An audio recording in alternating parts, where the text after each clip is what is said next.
el día de hoy, a diferencia de otros programas donde arranco un poco con una editorial de la semana, por la importancia que tiene el tema que vamos a tratar, hemos invitado a Sergio García, que es el compañero responsable de las relaciones internacionales de nuestro partido, el Movimiento Socialista de los Trabajadores, que hace muy poquito vino de un viaje a Venezuela, donde tenemos una relación fraternal con un grupo de compañeros, Marea Socialista, que es una importante organización venezolana, y por la importancia que tiene la situación de Venezuela y los momentos dramáticos que se están viviendo, donde estamos en momentos definitorios en un sentido, porque la situación no puede seguir mucho más tiempo en esta ambigüedad de una polarización falsa desde el punto de vista de los intereses de la gente entre el gobierno de Maduro y la oposición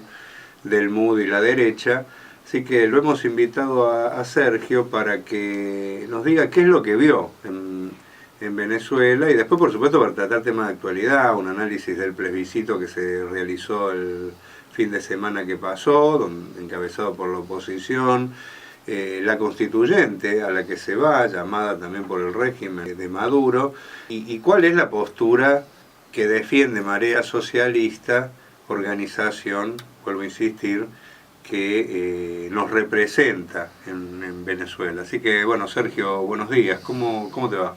Hola Alejandro, buen día a vos y a toda la audiencia. Como vos decías, hace pocos días estuvimos en Venezuela, en Caracas en particular, compartiendo un poco con los compañeros de Marea Socialista las actividades de esos días, una serie de reuniones, de conferencias y viendo un poco la situación social, ¿no?, del país, que no es un secreto para nadie que tiene unos niveles de deterioro social muy pero muy fuerte que lamentablemente sufre la población, el común de la gente, los trabajadores, los sectores populares. Contrasta mucho, vos sabés muy bien porque has viajado varias oportunidades también, que Venezuela, que ha sido todo el siglo XX un país muy empobrecido con más del 80% de la población pobre, pese a ser el país más rico en recursos estratégicos, petroleros de toda la región. Después surgió con el ascenso del movimiento bolivariano toda una serie de conquistas sociales que, aun siendo limitadas, jugaron un rol en el mejoramiento de vida de la población. Estamos hablando de los 10 años anteriores, si se quiere, ¿no?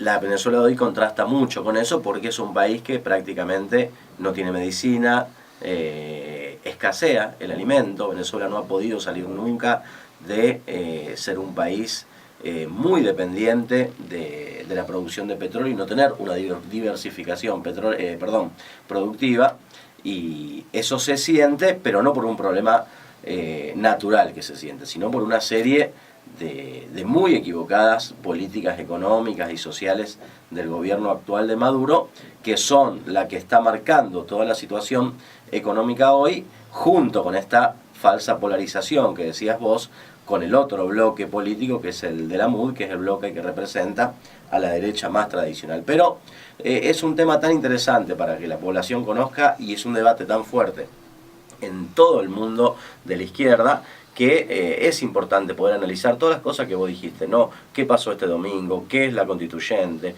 ¿Qué es el gobierno de Maduro en particular? ¿Por qué ha perdido una gran cantidad de apoyo de lo que se denomina en Venezuela el pueblo chavista? Y hay millones de personas que le han quitado su apoyo a Maduro. Eso es a causa de que esa causa esencialmente de lo que hacen las fuerzas externas del continente y el imperialismo que generan esa situación, o hay una combinación de cosas entre esa situación y sobre todo la propia política equivocada del gobierno venezolano.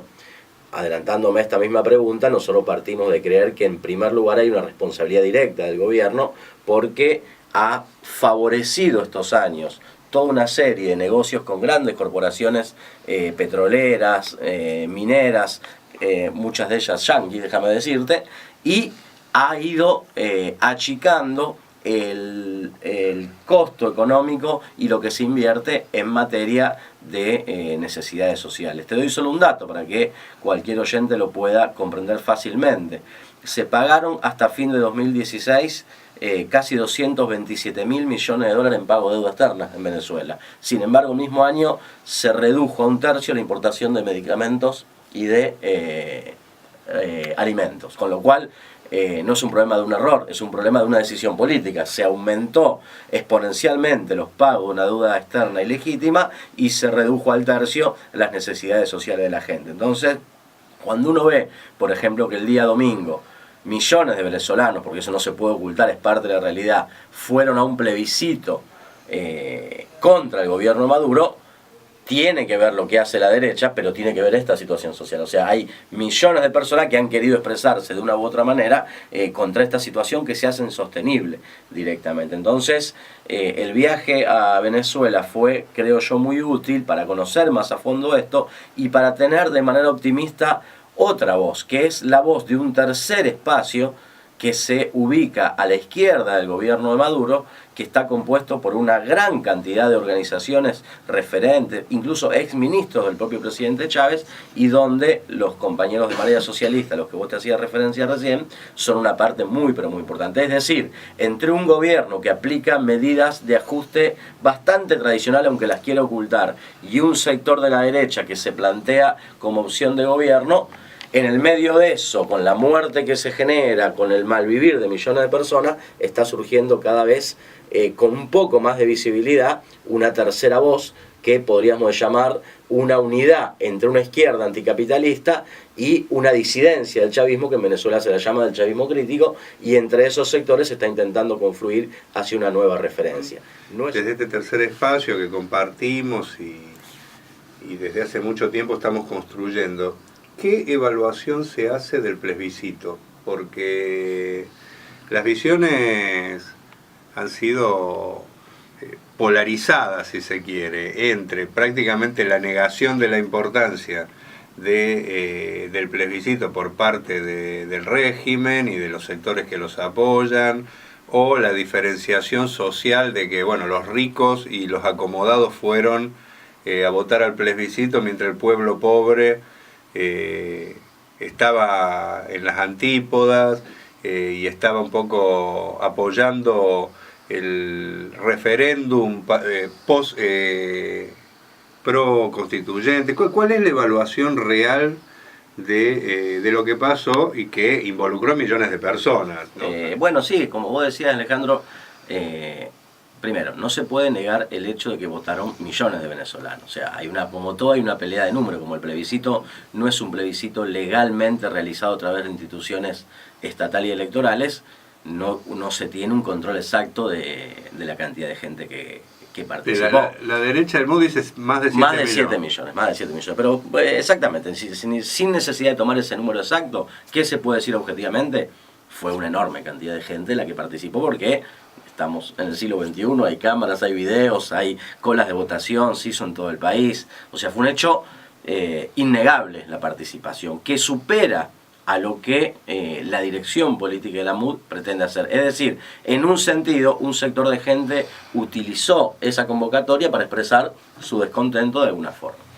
Paralelamente, el gobierno Maduro, de manera defensiva, como tiene convocado el 30 de julio su constituyente, lo que hizo el mismo domingo es montar un ensayo constituyente para, por lo menos, contrastar dos imágenes de movilización, a la que también participó gente, mucho menor cantidad, pero participó. Con algunas, se podría decir, maniobras del gobierno. Por ejemplo, ¿qué hizo? Montó un solo lugar, se llaman parroquias en Venezuela, a pequeños municipios que hay, un solo lugar de votación. Al montar un solo lugar de votación, lo que genera es mucha cola.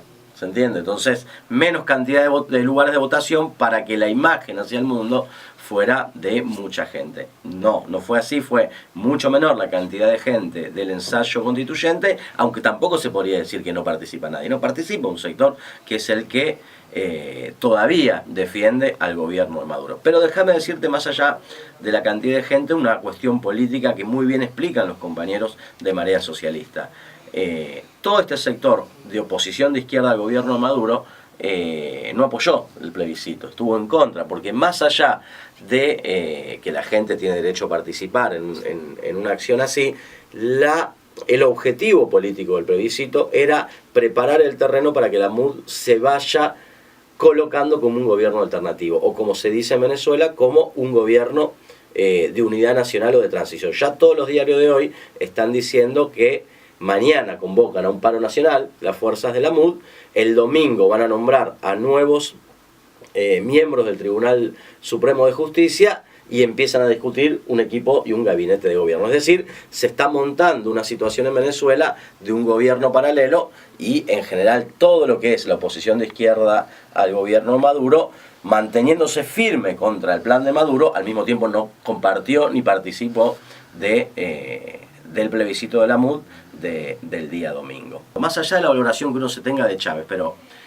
hay un sector de la izquierda que dice, muy equivocadamente para nosotros, bueno, pero no se pueden dar elecciones en este contexto de la derecha. Pero eso es un callejón sin salida, porque donde la gente no participa, no hay un camino que consolide un rumbo progresivo. Por ejemplo, a Chávez no solo le hacían estas cosas, le hicieron golpe de Estado directo, referéndum revocatorio, sin embargo iba a elecciones. Y ganó, vos fuiste, yo recuerdo, veedor en una elección que perdió. Y bueno, y se ganó y se perdió. Pero cuando vos tenés apoyo popular, el problema es que Maduro... Fue a otra que ganó también. Fue otro que ganó, sí, exacto. Fuiste a dos, exacto. En una se ganó, en otra se perdió. Pero siempre es la participación popular la que tiene que decidir. En esta constituyente, lo que se va a terminar decidiendo, si se impone, como vos decís, con represión inclusive, casi que no hay elección en Venezuela. Que Maduro se prepara para 2, 3, 4 años más en una pseudo democracia donde no se sabe bien quién eligió a quién y nosotros no podemos a la izquierda avalar eso, porque... y una fuerte represión interna, por supuesto. Ojo, y no solo sobre la derecha, sino también sobre la izquierda, porque represión que ya está sufriendo del hecho de que no se puede presentar y de que no puede prácticamente tener representación política la izquierda revolucionaria en Venezuela, que está proscripta. Está legalizada, exactamente. A mí me tocó, vos lo sabés muy bien, porque lo hemos charlado los días previos, justo en este último viaje a Venezuela acompañé a los fundadores de Aporrea, que es la página web más visitada histórica de Venezuela, a 3 exministros de Chávez, a un general del ejército que estuvo con Chávez en el alzamiento del 4 de febrero, que es el más memorable del alzamiento bolivariano. Fueron todos juntos a presentar un pedido de referéndum al poder electoral y los recibieron patotas, se diría en Argentina, armadas, alcoholizadas, con remeras de Maduro, y así te reciben, y así vive, así intenta decir su opinión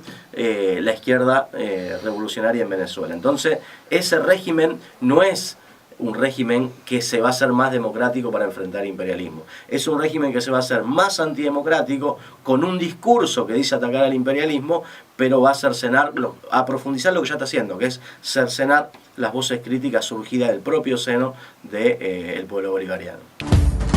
Por lo que fue y por lo que pudo ser.